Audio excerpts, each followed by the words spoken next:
चलिए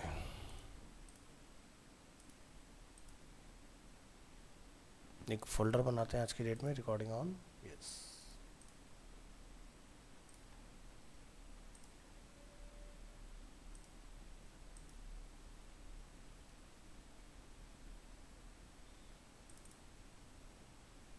nine to 10:30, 8 to 9।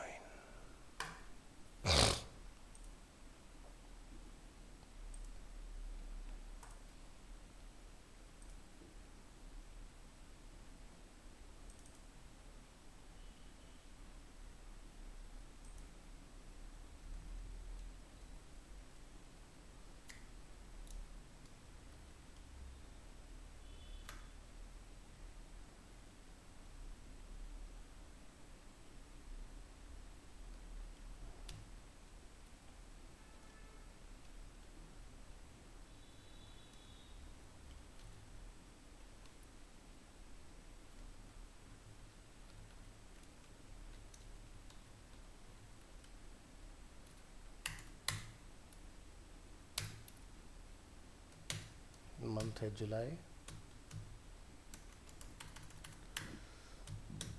24 और आज है 8 जुलाई।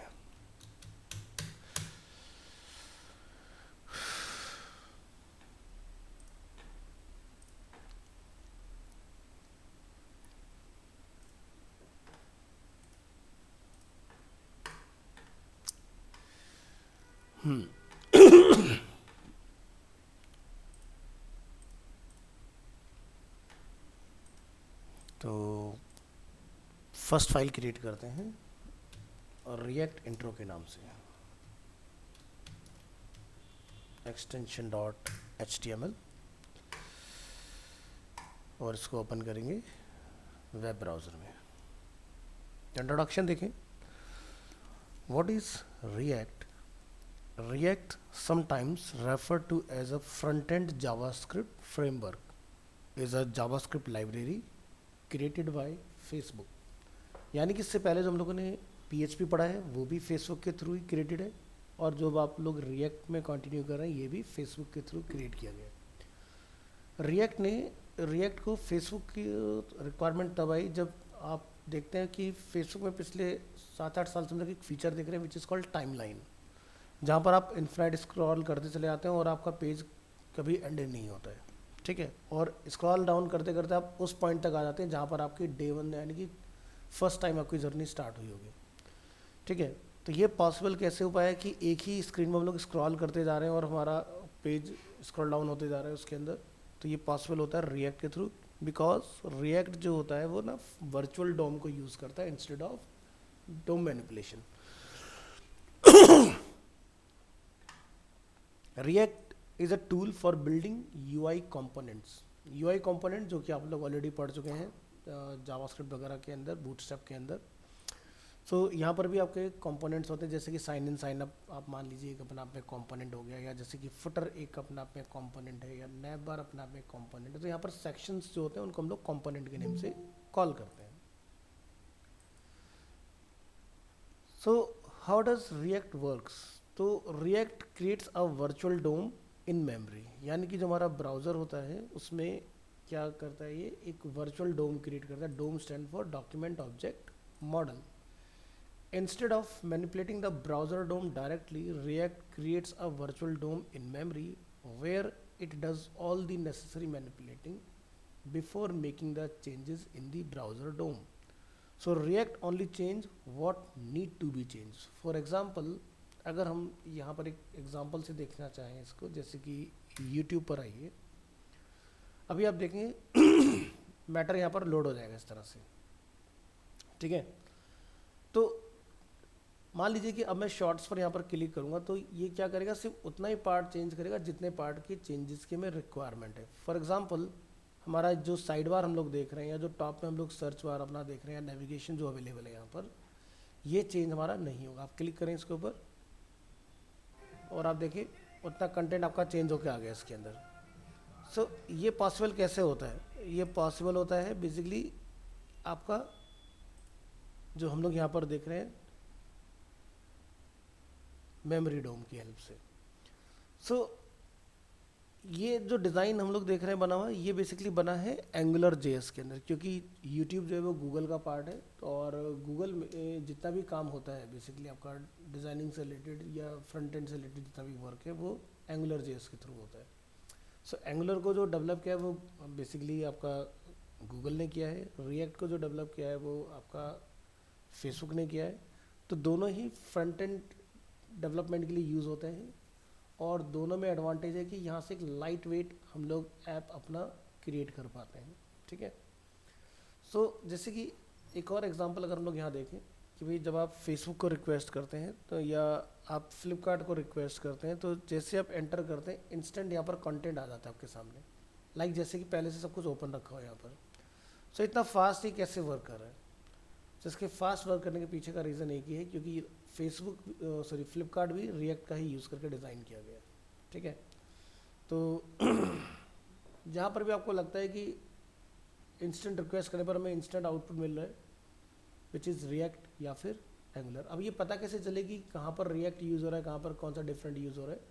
तो यहाँ पर आप अपने ब्राउज़र में एक एक्सटेंशन इंस्टॉल करके रख सकते हैं which is called web analyser. और वेब एनालाइज़र में जब आप यहाँ आते हैं तो आप यहाँ देखेंगे जावास्क्रिप्ट फ्रेमवर्क के अंदर जो फ्लिपकार्ट है वो बेसिकली रिएक्ट का यूज़ कर रहा है आपका। ठीक है। तो इस तरह से बेसिकली काम होता है। तो वापस आते हैं अपने थ्योरी वाले पार्ट के ऊपर।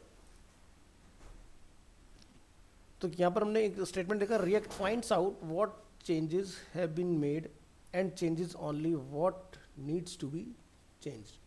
तो यानी कि जैसे मैंने आपको यहाँ पर दिखाया कि भाई अगर हमने शॉर्ट्स पर क्लिक किया तो सिर्फ उतना ही पार्ट स्क्रीन में चेंज होता है जितने पार्ट की हमें रिक्वायरमेंट है। ये नहीं कि सारा पार्ट हम लोग यहाँ से चेंज होता है देख रहे हैं, लाइक हमारा नैप बार या साइड बार सब कुछ दोबारा से लोड होके आ रहे हैं। ठीक है।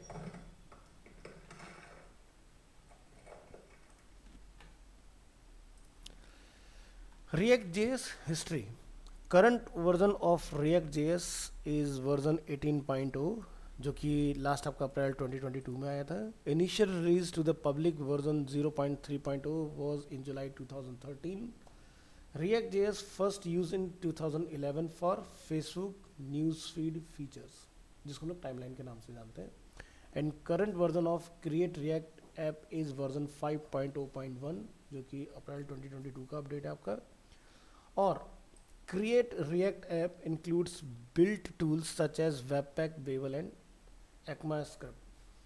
so ये आपका बेसिकली 2011 में फर्स्ट टाइम जो यूज़ किया गया है वो फेसबुक के थ्रू यूज़ किया गया, और अपने लिए यूज़ करना तो उन्होंने पब्लिक डोमेन में इसको रिलीज़ कर दिया कि भाई सभी लोग इसको यूज़ करें, जो कि ये बड़ी बड़ी ऑर्गेनाइजेशन ही हैं जो नई नई टेक्नोलॉजीज़ लेकर आती हैं और लोगों को प्रोवाइड करती हैं। जैसे कि ट्विटर को कभी लगा कि भाई लोगों के साथ बहुत बड़े चैलेंजेस आते हैं एक वेबसाइट को अलग अलग डिवाइस पर देखने के लिए, तो उन्होंने क्या करा, बूटस्ट्रैप डिज़ाइन कर दिया लोगों के लिए, और बूटस्ट्रैप सक्सेसफुली आज तक मार्केट में काम कर रहे हैं, और उसका एक भी कंपोनेंट पेड नहीं है, सब कंपोनेंट्स उसके फ्री हैं, जो कि हम लोगों ने ऑलरेडी सीखा हुआ है। ऐसे ही गूगल को लगा कि भाई बूटस्ट्रैप थोड़ा सा लोडिंग टाइम ज़्यादा होता है, तो उन्होंने उसको लाइट वेट बना के अपना एक अलग नाम दे दिया, जिसका नाम उन्होंने रखा मटीरियल IO। तो मटेरियल के अंदर भी सेम वही काम होता है, लेकिन मटेरियल में लेस जावास्क्रिप्ट यूज़ होती है, क्योंकि गूगल अल्टीमेटली हर एक वेबसाइट जो रैंक होती है जाकर वो गूगल के ऊपर ही होती है, और गूगल ये कहता है कि जावास्क्रिप्ट जितना कम उतना फास्ट आपकी वेबसाइट एंड यूज़र तक डिलीवर होगी।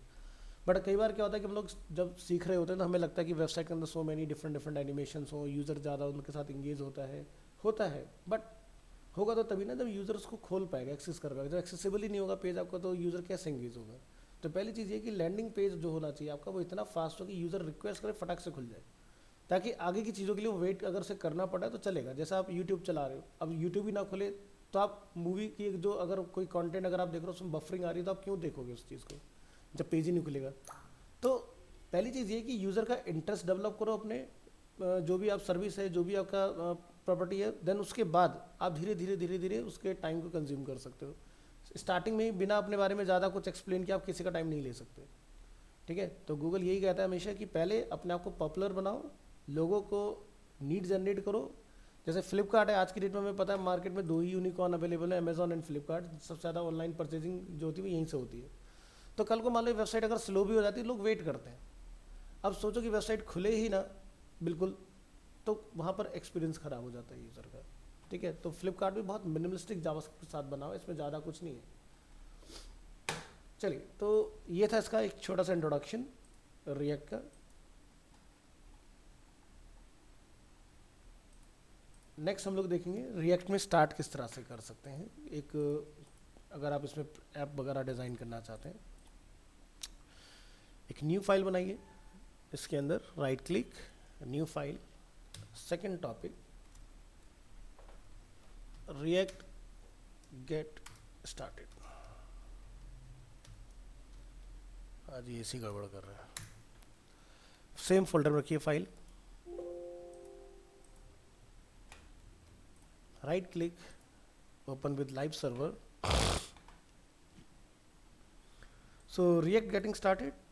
To use React in production, you need npm, which is include with Node.js. ठीक है, npm stand for Node Package Manager. ठीक है, सो पहला चीज़ तो ये कि आपके कंप्यूटर में नोड अवेलेबल होना चाहिए, तभी आप रिएक्ट को अपने कंप्यूटर में यूज़ कर सकते हो। इवन अगर आप एंगुलर भी चलाना चाहते हो तो उसके लिए भी नोड आपको रिक्वायर्ड होता है। फ्रंट एंड डेवलपमेंट में जितनी भी लैंग्वेजेस होती हैं उनका बैक एंड नोड होता है। ठीक है, so to get an overview of what React is, you can write React code directly in HTML, but in order to use React in production, you need npm and Node.js installed. So क्या होता है कि जैसे हम लोगों ने bootstrap पढ़ा हुआ है ना, हम लोग क्या करते हैं, जाके हेड में और बॉडी में अपना CSS और वो ले जाके इंटीग्रेट कर देते हैं जावास्क्रिप्ट फाइल को। सिमिलरली आप React को भी डायरेक्टली उस तरह से यूज़ कर सकते हो, but this is not a best practice. ये टेस्टिंग के लिए तो ठीक है कि मान लो कि भाई आप मुझे तुषार ने कोई फाइल बना के दिया, उसमें कोई एरर है, अब मैं पूरा एक ऐप बनाऊँ, उससे अच्छा कि मैं फटाफट से ब्राउज़र में वो चीज़ ऐड करके चेक कर लूँगा कोड को, कहीं गलती तो है तो पता चल जाएगा मेरे को। बट अगर आप प्रॉपर कोई वेबसाइट बना रहे हैं तब आपने इस तरह से नहीं जाना होता है, आपने प्रॉपर मॉड्यूल का यूज़ करके काम करना होगा। तो मैं आपको सिखाऊंगा किस तरह से यूज़ करते हैं इसको। The quickest way to start learning React is to write React directly in your HTML files. Start by including 3 scripts. The first 2 let us write React code in our JavaScript, and the third Bevel allows us to write JSX syntax and EX6 in older browser. So JSX क्या है? What is JSX? JavaScript XML. यानी कि React में जो भी coding आप करोगे HTML की, ध्यान रखना है कि सेल्फ टैग भी क्लोज होंगे आपके। मतलब इसको ऐसा समझो कि आपने एक HR यूज़ किया, तो नॉर्मली हमारा HR या BR या इमेज या फॉर्म के जितने भी टैग्स होते हैं वो क्लोज नहीं होते, वो ओपन होते हैं। ठीक है, बट अगर आप रिएक्ट के अंदर काम कर रहे हैं तो आपको ये ध्यान रखना है कि ये सारी चीज़ आपकी सेल्फ क्लोज होंगी, यानी कि एंड में जाके उसी टैग को स्लैश लगा के एंड कर देना है। किस तरह से? तो जैसे एग्जांपल के तौर पर हम अपनी इस फाइल को ओपन कर लेते हैं, और यहाँ पर मान लीजिए कि जैसे मैंने कोई BR लगाया है, तो आप यहाँ पर इस तरह से इसको बंद करेंगे। तो यानी कि जितने भी आपके इनपुट्स टैग होंगे वो इस तरह से एंड होंगे, इमेज टैग होगा वो भी इसी तरह से एंड करना है, HR टैग है वो भी इस तरह से एंड होगा। यानी कि नॉन कंटेनिंग जितने भी हमारे टैग्स होते हैं जो हमने HTML में पढ़ रखे हैं वो सारे इस तरह से बंद होंगे। अब ये ऐसे बंद क्यों करना पड़ रहा है? क्योंकि देखो HTML5 आने से पहले मार्केट में आया था XHTML। HTML 4.0 इंट्रोड्यूस हुआ था आपका ईयर 1999 में, और XHTML आपका इंट्रोड्यूस हुआ था ईयर 2000 में। तो 2000 में जब XHTML को लाया गया, उसके लाने के पीछे का सबसे बड़ा रीज़न ये था क्योंकि HTML 4.0 जो हमारा वर्जन था बहुत अच्छा था, बट प्रॉब्लम ये थी कि ब्राउज़र के वॉर के चक्कर में प्रॉब्लम ये था कि किसी ब्राउज़र में रिजल्ट कुछ आ रहा है, किसी में कुछ और आ रहा है। तो W3C ने क्या करा, XHTML लिखा, और उन्होंने बोला कि अगर आप इस कोड को यूज़ करो तो किसी भी ब्राउज़र में चलाओ, सभी में आपका रिजल्ट सेम ही आने वाला है। HTML की हम लोग बात कर रहे हैं, इसमें कोई CSS की हम लोग बात नहीं कर रहे। तो उसको यूज़ करने से क्या हमारी प्रॉब्लम सॉल्व हो गई। यानी कि एक जो वेबसाइट डिज़ाइनर का जो बहुत बड़ा पेन था कि भाई किसी में कुछ टैग चल रहे हैं, किसी में कुछ टैग नहीं चल रहे, वो प्रॉब्लम फिक्स। अब रिएक्ट जब लिखा गया तो रिएक्ट के अंदर आप HTML टैग को डायरेक्टली नहीं लिख सकते, तो यहाँ पर चलता है JSX। तो जब हम लोग यहाँ पर इंस्टॉल करेंगे ना रिएक्ट को, तब आप देखेंगे उसमें जो हम लोग कमांड रन करेंगे वो npx करके होगा। तो इसका मतलब कि इसमें हम लोग JSX डाल रहे हैं साथ में, यानी कि XML।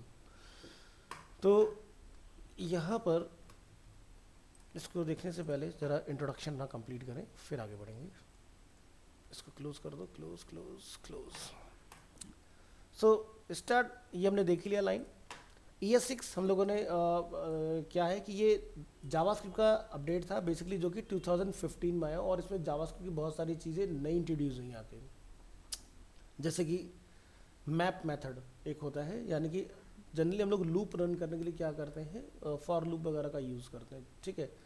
बट रिएक्ट में हम लोग फॉर लूप वगैरह ना चला के हम लोग मैप का यूज़ कर लेते हैं। मैप से क्या होता है, वन सिंगल लाइन में आप कोड लिखते हो और आपका वो पर्टिकुलर कंटेंट जो जितने टाइम में आप लूप करना चाहते हो वो आप लूप करा सकते हो। तो हम रिएक्ट के अंदर रिएक्ट तो पढ़ेंगे, साथ में हम लोग ES6 में क्या क्या नई चीज़ें आई हैं वो भी पढ़ने वाले हैं। जैसे आपको जावास्क्रिप्ट में याद, हमने टर्नरी ऑपरेटर पढ़ा था, यानी कि इफ एल्स का सब्स्टिट्यूट जो होता है, जो कि सिंगल लाइन में हमारा खत्म कर देता है काम को।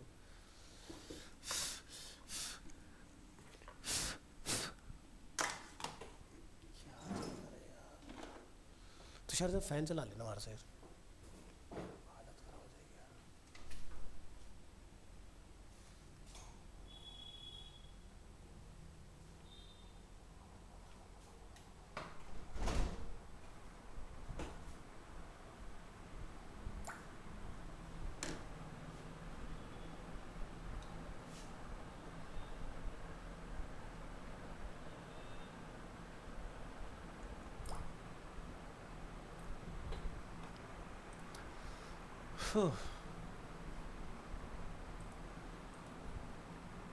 तो यहाँ पर इस एग्जाम्पल को देखने के लिए हम लोग एक फाइल बना लेते हैं,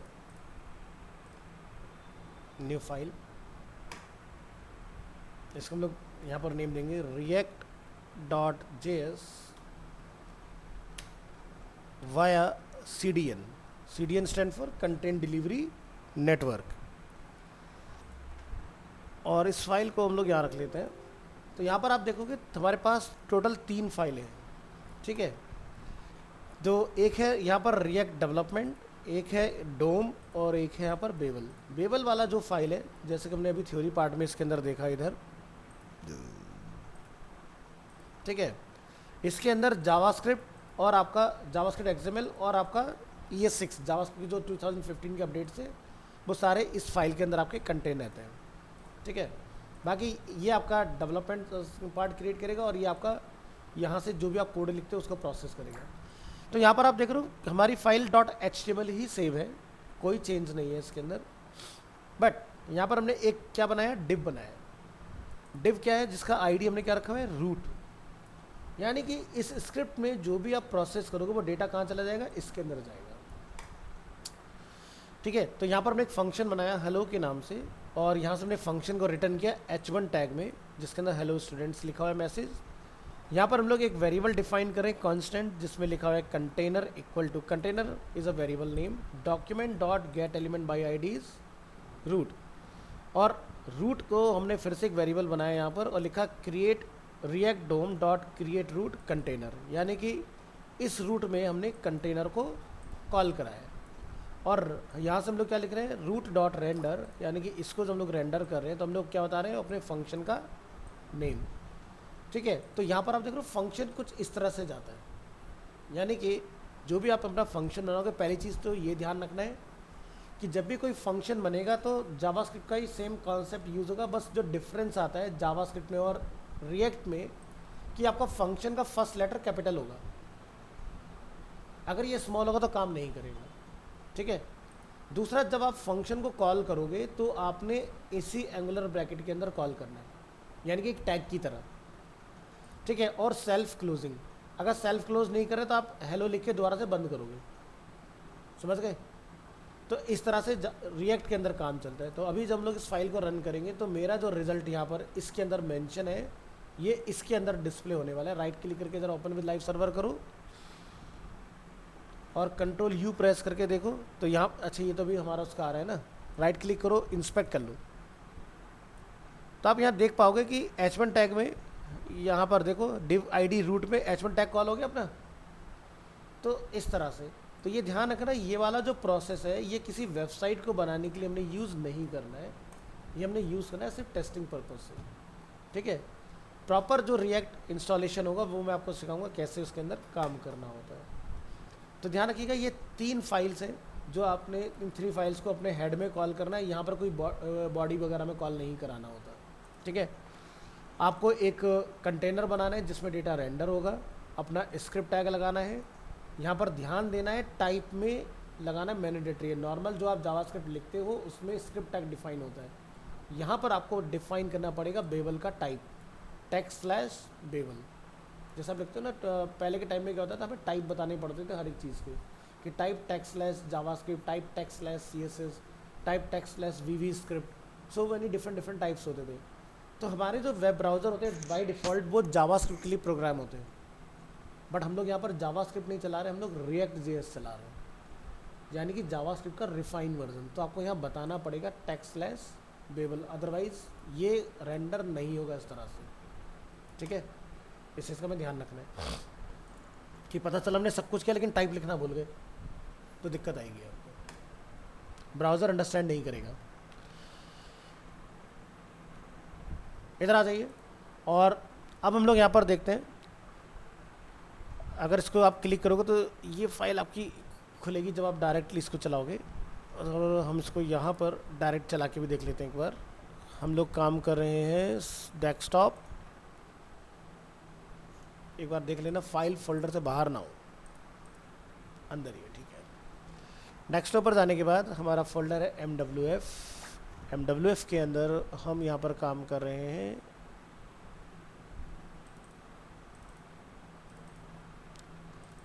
तब जैसे हम लोग सेकेंड फाइल चलाएंगे, इसको क्लिक करेंगे तो इसका नेम में डिफरेंस आ रहा है कुछ,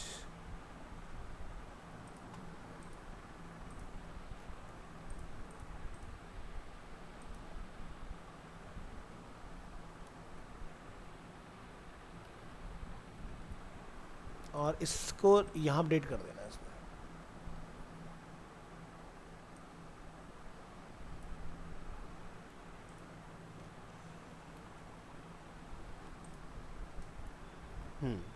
चलो, तो अब ये काम कर जाएगा।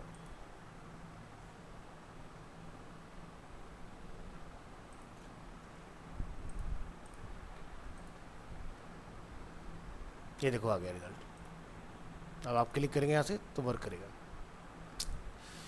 This way of using React can be okay for testing purposes, आप यहाँ देख सकते हैं, but for production you will need to set up React environment.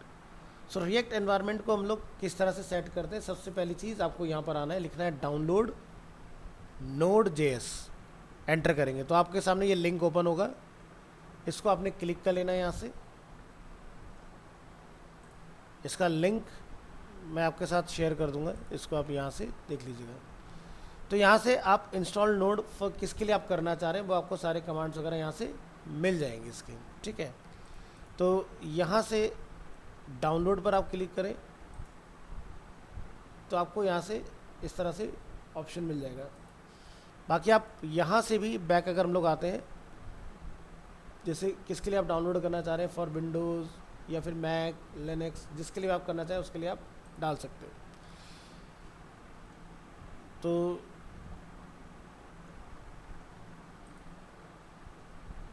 अच्छा, इन्होंने चेंज ही कर दिया इसका सिस्टम, ठीक है।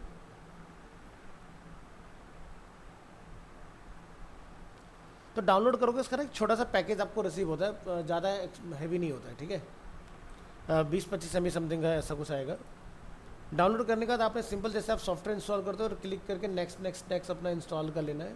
और यहाँ पर हम लोग जाएंगे कमांड प्रॉम्प्ट के अंदर CMD में, यहाँ पर जाके आपने लिखना है Node-V, V stand for version. तो हमारा भी वर्जन क्या आ रहा है 20.12.2, इस तरह से आपको देखने के लिए मिलेगा, ठीक है।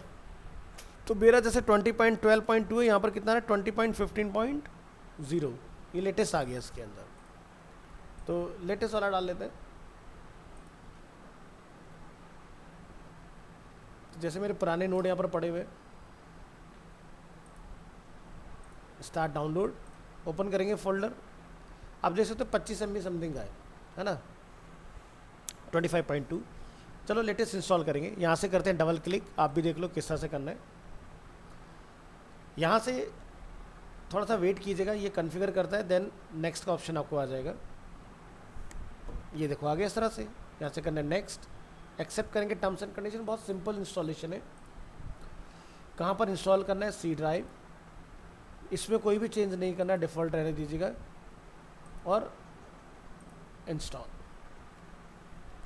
सो अभी अपन जब CMD रन करेंगे नोड डैश वी लिखेंगे तो हमें करंट वर्जन रिटर्न आना चाहिए उसके अंदर।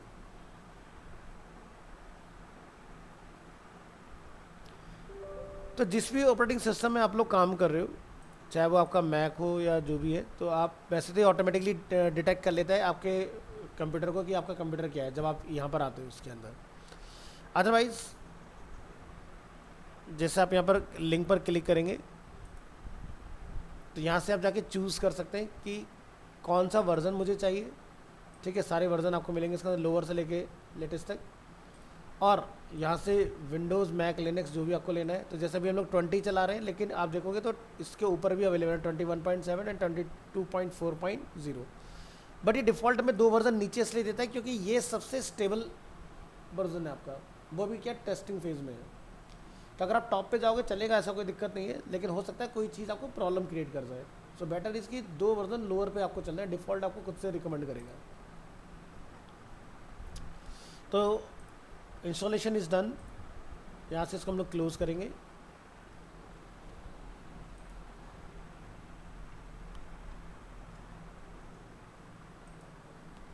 लिंक आपके साथ में शेयर कर रहा हूँ, आप यहाँ से डाउनलोड कीजिएगा, व्हाट्सएप कर दे रहे हैं आपको।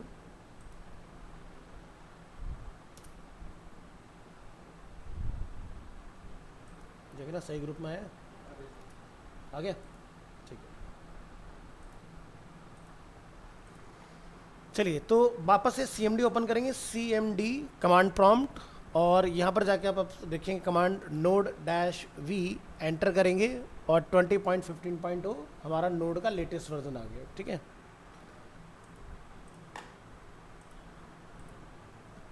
इसके बाद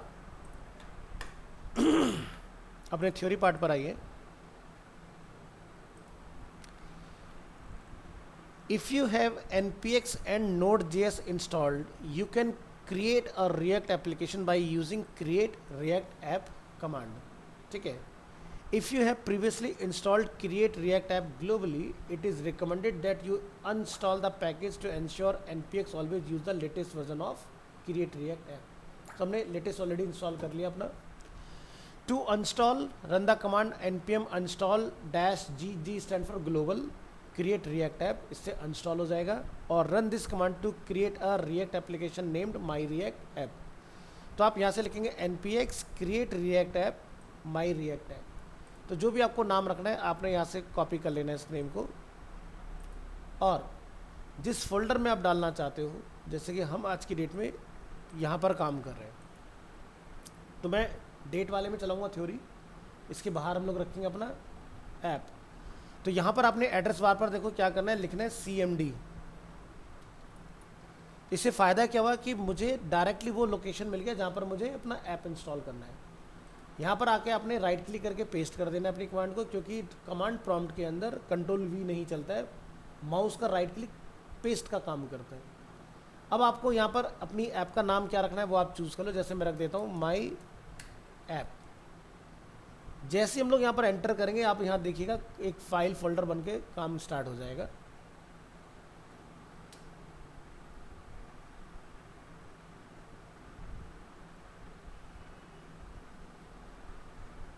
बन गया पीछे माई ऐप के नाम से। ये जितना भी प्रोसेस हम लोग यहाँ पर चला रहे हैं, इसके लिए आपके कंप्यूटर में इंटरनेट इनेबल होना मैंडेटरी है। अगर नेट नहीं होगा तो ये काम नहीं करेगा। ठीक है,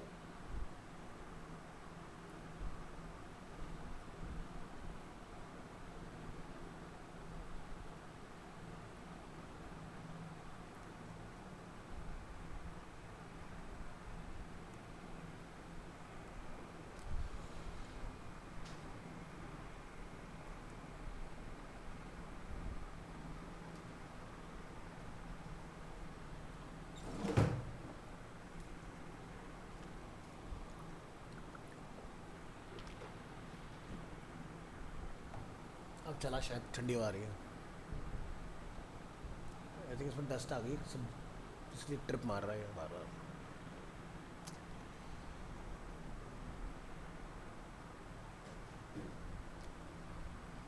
रिएक्ट या फिर आप एंगुलर, दोनों में से कोई भी चलाएं।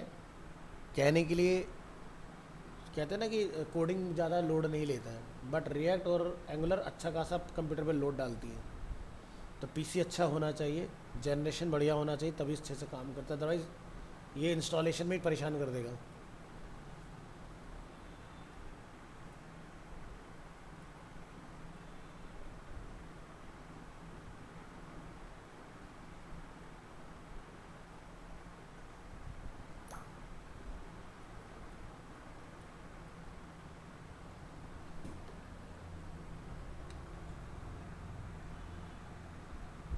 जब तक ये चल रहा है हम अपना थ्योरी वाला पार्ट पूरा करते हैं, उस पर आइए। सो अभी हम लोगों ने ये वाला कमांड रन किया, the create React app will set up everything you need to run a React application. तो जब हमारा इंस्टॉलेशन डन हो जाएगा तो हमें अपना जो भी हमने ऐप का नेम रखा होगा हमें उसमें जाना है। हमने माई ऐप रखा है तो हम लोग यहाँ पर CD माई ऐप रख लेंगे और क्या लिखेंगे, npm start. So the create react app will set up everything you need to run a react application. Run the react application. Now you are ready to run your first react application. Run this command to move to the react app library directory and run this command to run react application, जिसके लिए आपने लिखना है npm start. So ये जो my react app है ये basically क्या है, हमारा इस फोल्डर का नेम, बट मैंने यहाँ पर नेम को शॉर्ट कर दिया, ओनली my app रख दिया।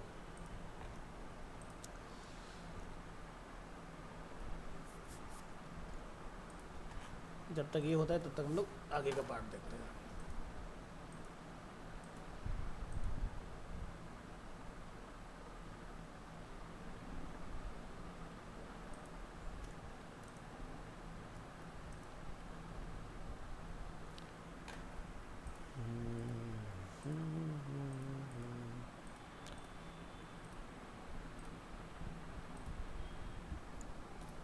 रिएक्ट अपग्रेड,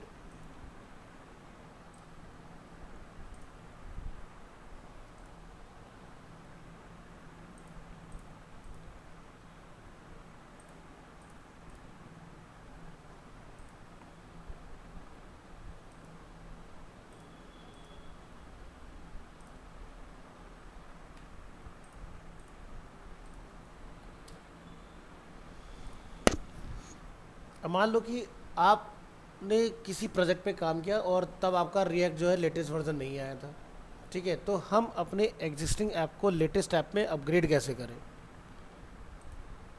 तो देखो हमारा ये इंस्टॉलेशन हो चुका है, तो इसको डिस्कस करने से पहले मैं आपको ये चला के दिखा देता हूँ कैसे काम करता है, ठीक है।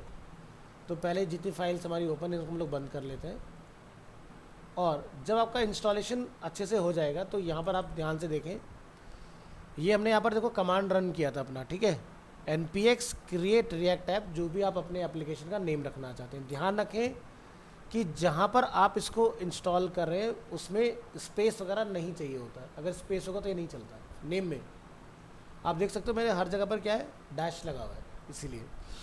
तो ये इंस्टॉलेशन अपना कंप्लीट होगा। इंस्टॉलेशन कंप्लीट होने के बाद यहाँ पर लिखाएगा success created my app at this directory. Inside that directory you can run several commands like जैसे कि npm start to start the development server, npm run build bundles the app into static files for production, npm test start for test runner, npm run eject remove this tool and copy build dependencies configuration files and script into the app directory. If you do this you can't go back, undo नहीं होगा फिर उसके बाद। We suggest that you begin by typing CD my app, यानी कि जिसमें हमें जाना है, and npm start, यानी कि बिल्कुल वही चीज़ आ गई जो अभी हम लोग यहाँ पर देख रहे थे। इसके अंदर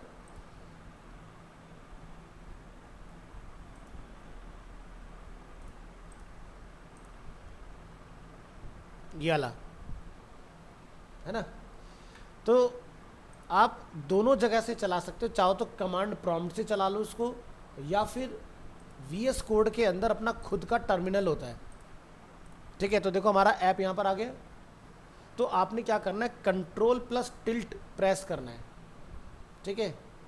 टिल्ट प्रेस करने के बाद आप ये देखेंगे आप किस फोल्डर में है। हम कहाँ पर हैं, डेस्कटॉप mdlf 829 वाले टाइम में है, लेकिन हमें आना है माई ऐप के अंदर। तो आप क्या लिखेंगे, CD स्पेस माई डैश ऐप। अगर कमांड सही होगा तो ये आपको उसमें ले जाएगा। तो हमारा गलती क्या हुआ है कि जुलाई का मंथ मिसिंग है, ठीक है। तो पहले क्या लिखेंगे, सी डी जुलाई 24।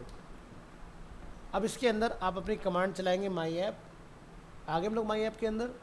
इसके बाद आप क्या लिखेंगे यहाँ पर, npm स्टार्ट, एंटर करेंगे।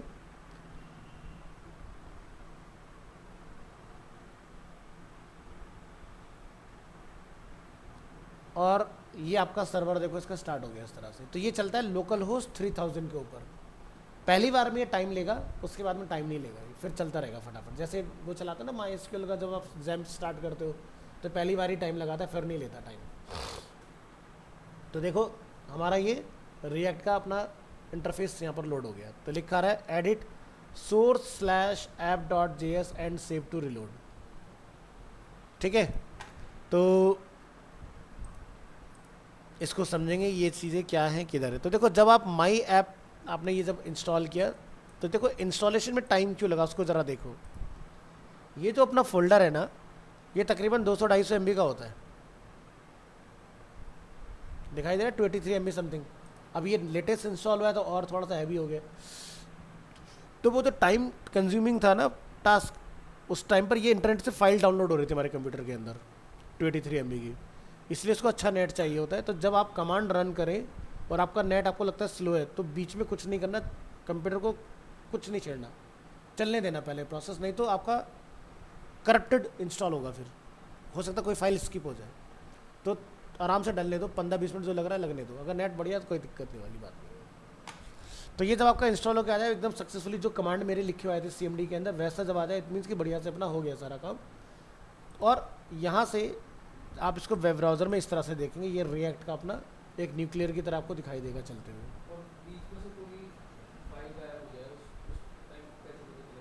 वो चलेगा ही नहीं, एरर दे जाएगा, नहीं खुलेगा ही नहीं आपका जो आपने, हाँ वो आएगा नहीं नीचे, तो एरर कर जाएगा। आपको दोबारा से वो फोल्डर डिलीट करके फिर से नया बना के, या फिर आप कोई नया प्रोजेक्ट का नेम रख के फिर से इंस्टॉल करना है उसको, ठीक है।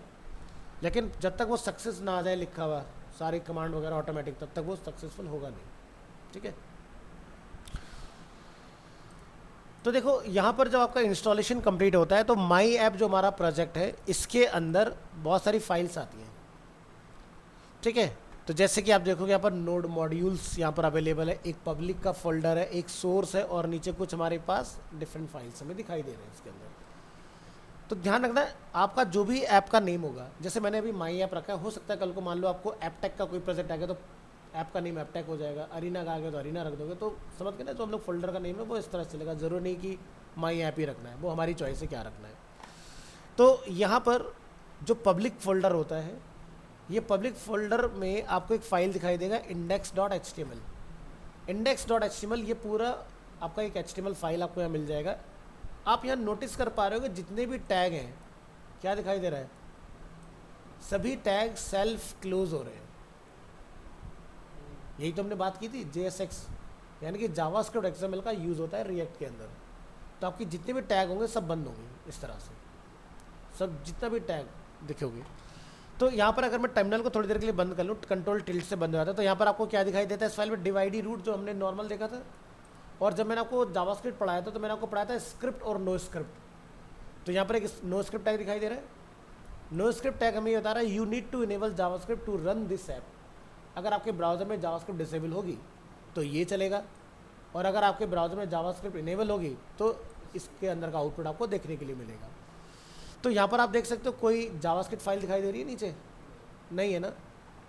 तो यहाँ पर ध्यान रखना, रिएक्ट के अंदर पूरे प्रोजेक्ट में एक ही HTML फाइल होती है, यहाँ पर और कोई HTML फाइल नहीं होगी। जो भी आउटपुट आएगा इसी में आएगा। इसी वजह से रिएक्ट की वेबसाइट का कोड कभी दिखता ही नहीं कि कोड क्या कर रखा है हमने। तो जैसे हम इंडेक्स तो हमारा होम पेज हो गया। हाँ, ये इंडेक्स आपका होम भी है, यही अबाउट है, यही सर्विस है, यही प्रोडक्ट है, सब कुछ यही है। इसीलिए इतना लाइट होता है क्योंकि इसे पेज ही नहीं होते। तो यही हमने सीखना है इसके अंदर कि कैसे इसको हैंडल करना है। तो ध्यान रखना है पूरे रिएक्ट ऐप में एक सिंगल HTML होगा, और यही होता है वर्चुअल डोम। आप जो नॉट जनरली HTML जब वेब डिज़ाइनिंग हम लोग सीखते हैं अर्ली फेजेस में, तो तो हम लोग मल्टीपल पेज बनाते हैं, तो यानी कि आप हर पेज के अंदर डोम खुद से डाल रहे हो, यहाँ पर डोम डलेगा ही नहीं, तो इसलिए लोड होएगा ही नहीं, ये ऐसी जाएगी खाली फाइल लाइव, इसमें कुछ नहीं करना हमने, कुछ भी चेंज नहीं करना, ये ऐसे ही रहेगा। तो आपका जो भी डेटा हम लोग डालेंगे वो यहाँ डालेंगे इसके अंदर। कहाँ से डालते हैं? सोर्स से। सोर्स के अंदर आपको यहाँ पर index.js दिखाई देगी, तो डेटा जहाँ जो जा रहा है वो यहाँ से वो इसके थ्रू जा रहा है। तो आप यहाँ पर देख रहे हो वही सेम कोड लिखा हो रहा है, कांस्टेंट रूट रिएक्ट डोम, ठीक है। और उसके अंदर हम लोगों ने अपने ऐप वाले कंपोनेंट को रेंडर कराया है। अब ये ऐप क्या है? तो आप जो यहाँ आउटपुट देख रहे हो ना, इस जगह ये ऐप वाली फाइल से आ रहा है। क्या लिखा रहा है? एडिट सोर्स फोल्डर में app.js। तो यहाँ पर डेटा वाया वाया होके आता है। ऐसा समझो कि भाई मेरे पास एक फाइल है, उस फाइल को मुझे इंडेक्स को देना है, जेएस को, इंडेक्स जेएस उसको इंडेक्स एचटीएमएल को देगा। समझ गए? यानी कि जैसे हम लोग एक एचटीएमएल पेज में इमेज डालते हैं तो क्या लिखते हैं? imgsrc images / इमेज का नेम। तो यहाँ पर क्या होता है कि आप जो भी काम करोगे वो आप यहाँ पर करोगे इस सोर्स फोल्डर के अंदर। यानी कि मान लो आपने एक सर्विस का पेज बनाना है, तो वो सर्विस का पेज यहाँ बनेगा। अब वो सर्विस का पेज इंपोर्ट कहाँ होगा? वो index.js में इंपोर्ट होगा इस तरह से, और यहाँ से आप उसको एक्सपोर्ट करोगे इस फाइल के अंदर, जो कि यहाँ पर आएगा। ठीक है, तो ऐसे डेटा चलता है। तो पूरा पेज का HTML एक ही रहेगा। अब जब हम लोग पेज बनाएंगे तो पेज का नाम हमारा क्या रहेगा?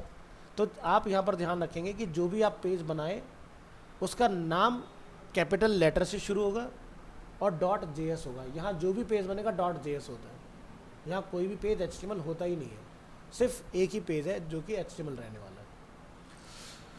तो इसको अभी लोग समझेंगे अभी कि ये चीज़ें किस तरह से काम करती हैं। पहले ज़रा अपग्रेड वाली फाइल को हम लोग देख लेते हैं।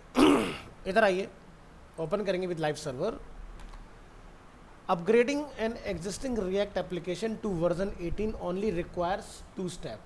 अब जैसे कि आप लोग 2024 में इसको सीख रहे हो, तो 2018 में इसका लास्ट अपडेट आया था, ठीक है, और तब से लेके इसका अपना कोई नया अपडेट आया नहीं है।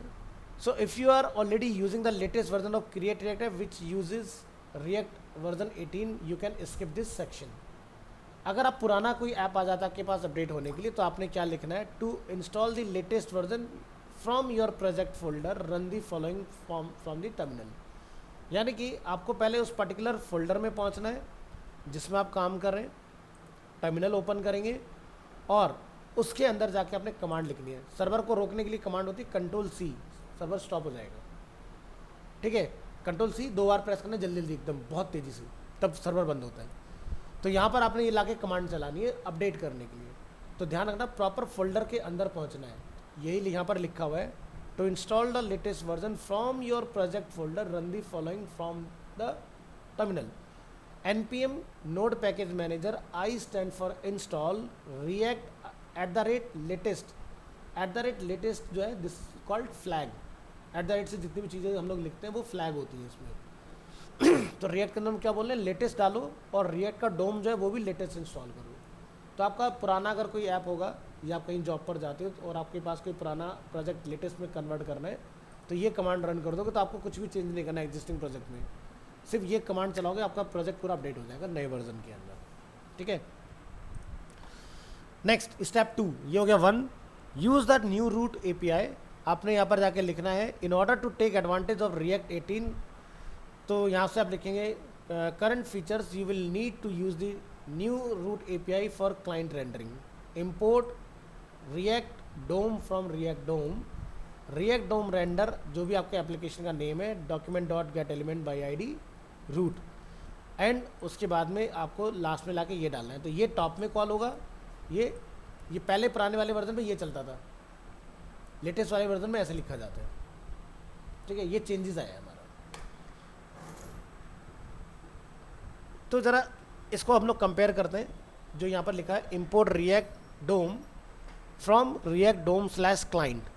तो क्या हमारे इस वाले में जो हमने अभी इंस्टॉलेशन किया वहाँ पर ऐसा कुछ देखने के लिए मिल रहा है हमें? सोर्स के अंदर index.js में आप जाओगे, दिखाई दे रही है वाली लाइन? पुराने वर्जन में ये नहीं होता था, जो /क्लाइंट लिखा हुआ है। नए वर्जन में ये आपको मिलेगा। क्लाइंट साइट पर ही ये बेसिकली रेंडर करता है। ठीक है। ये ऐसा नहीं करता डेटा पहले से प्रोसेस करके लाएगा, फाइनल आपको आउटपुट दे देगा। ये क्लाइंट एंड पर ही चलता है, क्योंकि हम लोग फ्रंट एंड कर रहे हैं ना। React is not a back and, react है फ्रंट एंड। तो ये ब्राउज़र पर कोड की रिक्वेस्ट पहुंचती है और वहीं का वहीं चेंज कर देता है आपका। लेकिन सबसे बड़ी कमाल की बात है कि इंस्पेक्ट करके इसका कोड देख सकते हो, कंट्रोल यू पर इसका कोड नहीं आता। जैसे एग्जांपल, अगर हमारा ये ऐप अभी चल रहा है इधर और मैं आपको बोलूँ यहाँ पर कंट्रोल यू करो, तो आप देखोगे वही इंडेक्स, कोई भी पेज पे चले जाओगे यही इंडेक्स पेज का कोड आएगा हर जगह, आपको कुछ देखने के लिए नहीं मिलने वाला। ठीक है। और डेटा किस में रेंडर हो रहा है, इसके अंदर रेंडर हो रहा है ना। तो इसका अगर आपने आउटपुट देखना है तो आप यहाँ पे क्या करेंगे, राइट क्लिक, इंस्पेक्ट। अब आप यहाँ पर जाके देखोगे रूट के अंदर कौन सा डिव कॉल हो रहा है। अब ये कहाँ बना, अगर मैं आपको इसको दिखाऊं तो ये बना हमारा, दिखाई दे रहा है, डिव ऐप। और ये यहाँ से डेटा होते हुए गया है index.js, index.js से गया है यहाँ पर पब्लिक के अंदर index.html के अंदर। ठीक है। तो यहाँ पर देख लो ध्यान से क्या लिखा है, डिव, क्लास का नेम क्या है, ऐप। इसके अंदर हमारा इमेज वगैरह कॉल हो रखा है। यही सेम आपको आउटपुट यहाँ दिखाई दे रहा है। देखो तो देखो डिव का नेम है ऐप, हमने इसके अंदर एक हेडर डाल रखा है, हेडर टैग देखो यहाँ पर अवेलेबल है। इसके अंदर अगर मैं एक्सपेंड करूँ तो क्या लिखा हुआ है, imgsrc, ये यहाँ पर अवेलेबल है। इसके बाद पैराग्राफ है यहाँ पर, जिसके अंदर यहाँ पर आपका लिखा है एडिट src, ये देखो। तो डेटा ऐसे जाता है इसमें। तो अभी पहली दिन आप चला रहे हो तो थोड़ा सा डिफरेंट लगेगा, क्योंकि हम लोग अभी इस तरह के स्ट्रक्चर से यूज टू नहीं है, लेकिन 1 से 2 क्लास में यूज टू हो जाओगे आप। तो हमने अभी अपग्रेड वाला पार्ट देखा, किस तरह से अपग्रेड करना होता है इसको। तो लेटेस्ट में जो चेंजेस आए वो ये, तो पुराना वाला तरीका जो होता था लिखने का वो ये था रिएक्ट के अंदर, जो वर्जन 18 से नीचे की फाइल्स थी। तो import React DOM from React DOM, अब आपका क्या लिखा जाएगा उसके आगे, सिर्फ क्लाइंट। नीचे हम लोग लिखते थे रिएक्ट डोम डॉट रेंडर, इस तरह से। अब आपको लिखना है कांस्टेंट रूट रिएक्ट डोम डॉट क्रिएट रूट, आपके रूट का आईडी का नेम, और उसके बाद में रूट डॉट रेंडर ऐप। ठीक है, इस तरह से आपने चलाना है। तो लिखने का तरीका थोड़ा सा बदल गया है लेटेस्ट वाले के अंदर। Your application will work without using the new root API if you continue to use React DOM render, your application will behave like React 17। भले से चाहे आपका 18 हो, अगर आपने ये चेंजेस नहीं करे चलेगा वो 17 में ही। 18 का आउटपुट आपको नहीं मिलेगा, 18 का आउटपुट आपको इस कोड को इम्प्लीमेंट करने के बाद मिलेगा। अच्छा, कमाल की बात क्या है कि जैसे मान लो कि आपने रिएक्ट का कोई बहुत पुराना वर्जन सीखा हुआ है और लेटेस्ट रिएक्ट जैसे 18 आ गया, तो यहाँ पर ऐसा नहीं होता कि आपका कोड काम करना बंद कर देगा नए के आने के बाद, तब भी चलेगा। जैसे कि यहाँ पर आप देख रहे हो ना, अगर मैं ये चेंजेस नहीं डालता हूँ तो मेरा आउटपुट क्या आ रहा है, 17 ही आ रहा है ना। ऐसा नहीं कि आउटपुट आएगा ही नहीं, समझ गए ना, कि अपडेट हो गया अब ख़राब हो जाएगा, ऐसा कुछ नहीं होगा, तब भी सक्सेसफुली चलता रहेगा आपका।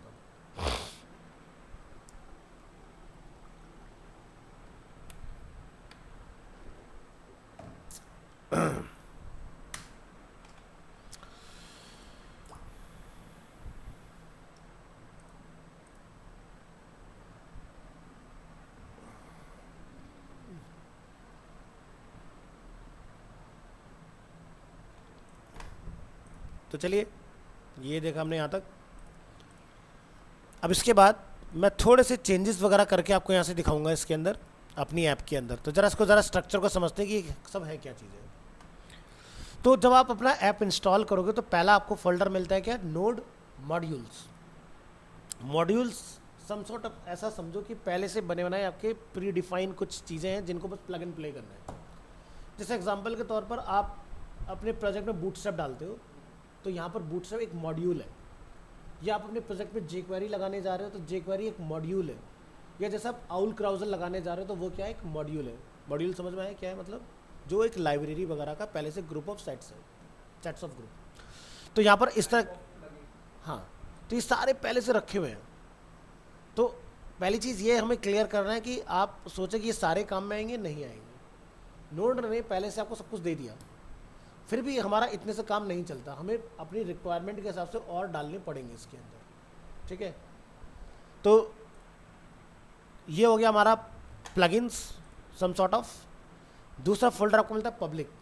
पब्लिक फोल्डर के अंदर जिससे यूज़र इंटरेक्ट होता है वो पार्ट होता है, ठीक है। तो जैसे कि favicon.icu, ये हमें पता है क्या होता है, हम लोगों ने SEO पढ़ लिया है, जो कि आपका टैब के ऊपर आता है बना हुआ आइकन, या जब लोग बुकमार्क करते हैं तब। ये है इंडेक्स फाइल, इस इंडेक्स फाइल के अंदर ये आपका आइकन जो है वो कॉल हो रखा है, ठीक है। ये यहाँ पर आपको दिखाई देगा favicon.icu। इसके बाद आप यहाँ पर देखेंगे लोगो 192.png 512.png। अब ये क्या है, मान लो कि अगर कोई मेरे पेज को शेयर करता है किसी के साथ, तो वहाँ पर हमारा आइकन जो है वो उस क्वालिटी में लोड होना चाहिए उसके अंदर। तो जैसे देखा था ना हम लोगों ने, जब favicon.icu चलाया था उसमें 512 64, ठीक है, 128, तो अलग अलग रेजोल्यूशन पे हमारी फाइल के उनके सेव हो गए थे, जिससे ये बेनिफिट आता है कि भाई जिसका जैसा डिस्प्ले टाइप उसके अकॉर्डिंग वैसा हमारा आइकन लोड हो जाए उसके पास। इसके बाद में आपको यहाँ पर मिलता है manifest.json। manifest.json के अंदर आप देखोगे यहाँ पर हमारे favicon के डिफरेंट साइजेस वगैरह यहाँ पर लोड हो रखे हैं इस तरह से। तो ये बनी बनाई आपको फाइल आएगी, इसमें आपने कुछ भी चेंज वगैरह करने की ज़रूरत नहीं होती है। एक हमने robot.txt पढ़ा था, तो हमारे ऐप का robot.txt जिसके अंदर आप कुछ भी चेंजेस वगैरह करना चाहते हो वो यहाँ जाके आप कर देंगे। तो इस रिएक्ट की फाइल में SEO का काम इस तरह से चलता है, ठीक है। तो robot.txt आपको पहले से डल के आएगा। तो यूज़र एजेंट पे क्या लगा हुआ है, स्टार, यानी कि अगर मेरा प्रोजेक्ट लाइव जाता है तो हम जितने भी बॉट्स हैं सभी को परमिशन दे रहे कि वो हमारे प्रोजेक्ट को आके इंडेक्स कर सकते हैं, ठीक है। स्टार का मतलब ऑल बॉट्स, चाहे गूगल का इमेज हो, गूगल का वीडियो हो, आपका जो एप्पल का बॉट हो, बिंग बॉट हो, अमेज़न हो, सब काम करेंगे आपके। तो ये हुआ पब्लिक फोल्डर। अब बात करते हैं SRC के अंदर हम सबसे पहले फोकस करेंगे index.js के ऊपर। इंडेक्स वो फाइल है जहाँ से आपका पूरा प्रोजेक्ट वर्क करता है, यानी कि एक तरह से ये समझो ये हमारा इस सोर्स फोल्डर का कंट्रोल पैनल है, ठीक है। यानी कि यहाँ पर आप देखोगे सबसे पहले आपको मिलेगा import react from react folder, यानी कि आपका मॉड्यूल्स के अंदर एक रिएक्ट का फोल्डर है जिसके अंदर हम लोग रिएक्ट की फाइल को एक्सेस कर रहे हैं। इसी तरह से डोम का भी आपका रहता है, तो एक रिएक्ट डोम का फोल्डर होता है जहाँ से हम लोग इस लाइब्रेरी को एक्सेस कर रहे हैं। अब यहाँ पर लिखा है import index.css। अब देखो होता क्या है, जैसे हमने HTML या बूटस्ट्रैप हमने पढ़ा था, तो उसमें क्या था कि हम लोग एक फ़ाइल बनाते हैं CSS की एक्सटर्नल। यहाँ पर जो एक्सटर्नल फाइल है वो जो भी आपकी फ़ाइल का नेम होगा एग्जैक्ट वही रहेगा नेम, बस .css लगाना है। अगर मेरा इंडेक्स स्मॉल लिखा है तो index.css भी स्मॉल में जाएगा। ध्यान रखना पूरी ऐप में सिर्फ इंडेक्स फाइल ही होती है जो स्मॉल में लिखी जाएगी, ठीक है। बाकी आप देखोगे जैसे app.js है तो app.css भी बड़ा ही लिखना है हमने, ठीक है। तो index.css यानी कि हम ये बात करें कि इंडेक्स कंपोनेंट में जो भी आपने चेंजेस करने हैं लुक एंड फील में, वो कोड आप यहाँ लिखेंगे इसके अंदर। जैसे बॉडी का मार्जिन, फॉन्ट फैमिली, और यहाँ पर अगर कोड टैग कहीं पर यूज़ हुआ है तो उसके अंदर कौन सा फॉन्ट आएगा अपना, ठीक है। तो ये फाइल कैसे कॉल होगी, index.js में ओनली import सिंगल कोट। यहाँ पर एक चीज़ हमें ध्यान रखना है कि जो भी फाइल आप अटैच करोगे चाहे वो सेम जगह पर ही रखियो, ./ लगाना है, ठीक है। ये रिलेटिव के लिए होता है, ठीक है। तो ./ क्यों लगा रहे हैं कि भाई ये जो फाइल है ये इस डायरेक्टरी को बिलोंग कर रही है, इसलिए। HTML में हम लोग ऐसा नहीं करते, हम लोग क्या लिखते हैं इमेजेस स्लैश, लेकिन अगर यहाँ पर हम लोग बात कर लिखेंगे ./images/image का नेम, समझ गए। ये चेंजेस आया है इसमें, आपको क्या लिखना है ./। ध्यान रखना हर जगह पर ये चलेगा जब भी कोई पाथ आप दोगे। इसी तरह से यहाँ पर अगर आपने कोई फाइल इंपोर्ट करनी है, ठीक है, तो आप अपनी फाइल का नेम बताएंगे, ठीक है। तो हमने यहाँ पे लिखा import app from ./app, तो ./app फाइल का नेम। ध्यान रखना टाइप नहीं बताना होता फाइल का इसमें, कि फाइल का टाइप क्या है, .jpg है क्या है, नहीं, सिर्फ CSS के केस में बताना, बाकी कंपोनेंट के केस में नहीं बताना होता हमें, ठीक है। तो हमने यहाँ पर लिखा import app, तो ये कैसे पता चलेगा कि भाई हमें ये लिखना है इसके अंदर। तो जब हम कोई फंक्शन बनाते हैं तो हम यहाँ पर उसका नेम रखते हैं, नेम रखने के बाद हम नीचे जाकर उसको बोलते हैं एक्सपोर्ट। एक्सपोर्ट में नेम अगर आपने ऐप रखा है तो यहाँ पर इंपोर्ट में आप जाके ऐप लिखेंगे, ठीक है। ये है फाइल का नेम, ये है फंक्शन का नेम। हो सकता है फंक्शन का नेम आपने रख दिया संता, तो यहाँ पर इंपोर्ट संता फ्रॉम ऐप लिखना पड़ेगा। चेक करके दिखाते हैं। हम जाके यहाँ पर क्या रख देते हैं, इसका नेम, जैसे कि मैं डेमो रख देता हूँ। नीचे आकर हमने क्या लिखा, डेमो। कंट्रोल एस करेंगे इसको। कंट्रोल एस करने के बाद आप यहाँ पर ये देखो, इसकी CSS कॉल हो रखी, तो हमें कोई प्रॉब्लम नहीं है उससे। आप यहाँ से सेव कर लें। अब यहाँ पर क्या लिखेंगे हम लोग, डेमो, ठीक है। इंपोर्ट डेमो फ्रॉम, यहाँ पर हमारा ऐप जो हमारी फाइल है। तो ये डिसेबल क्यों हो गया, क्योंकि भाई बताना भी तो पड़ेगा ना कि डेमो इंपोर्ट होगा नीचे, समझ गए ना। अब हम लोग क्या करेंगे, यहाँ से कमांड चलाएंगे। फाइल को पहले सेव कर लेना, लिखेंगे npm start। अगर सब ठीक होगा तो सक्सेसफुली आएगा, web pack compile successfully, otherwise error कर जाएगा आपको यहीं पर ही।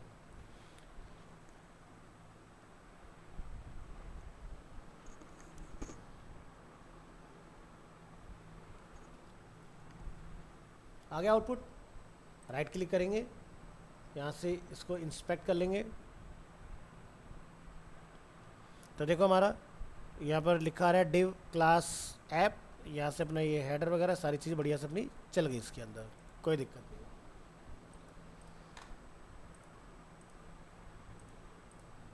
तो समझ में आया यहाँ पर कौन सा वाला नेम जाएगा, जो हमने फंक्शन का नेम डिफाइन किया होगा, ठीक है। तो बाय डिफ़ॉल्ट कोशिश यही करते हैं हम लोग कि जो फाइल बनाते हैं उसी फाइल का हम लोग फंक्शन बनाते हैं, बेटर क्लियरिटी के लिए, बट कन्फ्यूज़न ना हो, तो मैंने इसलिए आपको चेंज करके दिखाया है, ठीक है। तो इसका नेम मैं वापस से ऐप कर दूंगा, यहाँ पर ऐप करूँगा, इसको सेव करेंगे, क्लोज करेंगे, इधर आएंगे, यहाँ पर लिखेंगे ऐप, और यहाँ पर भी ऐप और कंट्रोल एस। तो देखो अब इंस्टेंट कंपाइल हो रहा है। तो यहाँ पर क्या होता है कि आपका ये चलता है लोकल में, लोकल होस्ट 3000 पोर्ट के ऊपर। अब मान लो कि हम लोग किसी कंपनी में काम कर रहे हैं, मैं तुम्हारा सीनियर हूँ और आपने कुछ बनाया कि सर इसको चेक कर लो, तो मैं उठ के आपके कंप्यूटर पे नहीं आऊँगा चेक करने। हम जब एक उस नेटवर्क में काम कर रहे होंगे तो हम सीधे जाके यहाँ पर लिख देंगे कुछ इस तरह से कि भाई 192.168 इस तरह से करके, और इसको हम लोग ब्राउज़र में ओपन करेंगे। तो देखो IP एड्रेस होगी इसकी।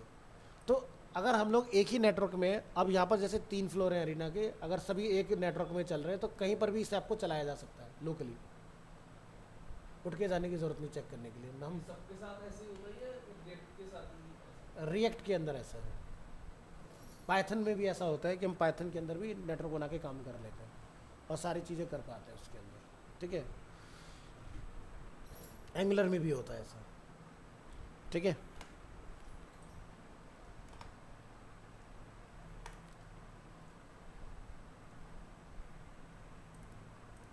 तो आज का आपका टास्क है कि आप अपने अपने कंप्यूटर में अपनी अपनी ऐप इंस्टॉल करो, और फिर नेक्स्ट क्लास से जैसे हम लोग करते जाएंगे चीज़ें आगे बढ़ जाएंगे। अभी रिएक्ट पे हम लोग कुछ नहीं करेंगे, पहले हम लोग पढ़ेंगे ES6, ठीक है। पूरा ES6 ख़त्म करेंगे, उसके बाद फिर चलाएंगे। तो आपको ये चीज़ें ना समझ में आना स्टार्ट होगा कि ये सब चीज़ें हैं क्या, ठीक है। आसान लगने लग जाएंगी आपको चीज़ें। तो ये फाइल्स हम लोग यहाँ से, जो सोर्स का फोल्डर है, ये मैं आपको हर क्लास में इसकी जिप बना के देता रहूँगा। आपने अपने कंप्यूटर के अंदर 2 डाल के 2 रिएक्ट इंस्टॉल कर लेने, एक मेरा वाला टेस्टिंग के लिए, एक अपना वाला, ठीक है। चलिए आज के लिए इतना ओवर।